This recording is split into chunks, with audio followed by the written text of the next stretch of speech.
Let's go back to the region. Israel's police commissioner ordered the deployment today of a large number of forces to the so-called triangle cluster of northern Arab towns as the manhunt for Tel Aviv shooter Nashat Milham entered its sixth day. It comes a day after Mohammed Milham, the father of the suspect, was arrested on suspicion of being an accomplice to Friday's shooting that killed two Israelis. Nashat is also suspected of murdering an Arab taxi driver while he escaped the scene.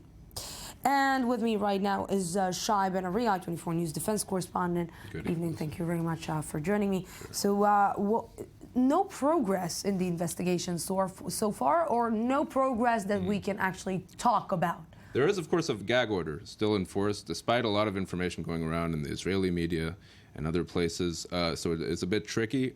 We can say that we know that he is not thought to be in the greater Tel Aviv area.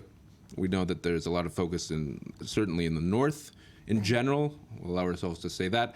A family member told Israeli media today that Nashat himself has a history of violence even within his own family, and that the family had made certain complaints to police in the past before this incident and sort of pointed a finger at them. There's also the issue of a certain telephone call, which may very well have taken place between Nashat's father and Nashat himself following the attack, apparently. The attorney for the family has admitted that such a call took place, mentioning that Nashat apparently told his father he was at Tel Shomer Hospital.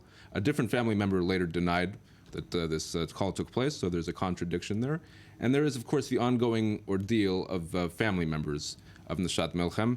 I saw today his brother on Israeli Channel 2 just bursting into tears. Right. He was crying his eyes out. He was saying that the situation is very horrible. He was actually saying to his brother, if he's watching him, to come back because the situation on the family and for the family is really intolerable. Right. It really is quite tragic. One brother, of course, released and giving that emotional testimony. Another brother is still in custody. We also know that even the mother has been interrogated a number of times this week for several hours. She even allegedly claims that there were certain allegations that the investigators perhaps threatened to demolish the family home if the location of Nashat Milham is not revealed. There appears to be a concerted effort to put pressure on the family in order to put pressure on Nashat Milham to really reveal himself or to turn himself in. As regards all the allegations that the family members themselves were somehow involved in this attack, it has to be said the father, for example, who was in custody, was a volunteer with police for many years. Certain members of the family are involved in village government. It doesn't really add up, that theory of events, and so it appears that this is some sort of pressure mechanism. Yes, Shai Ben-Ari, thank you very much for this.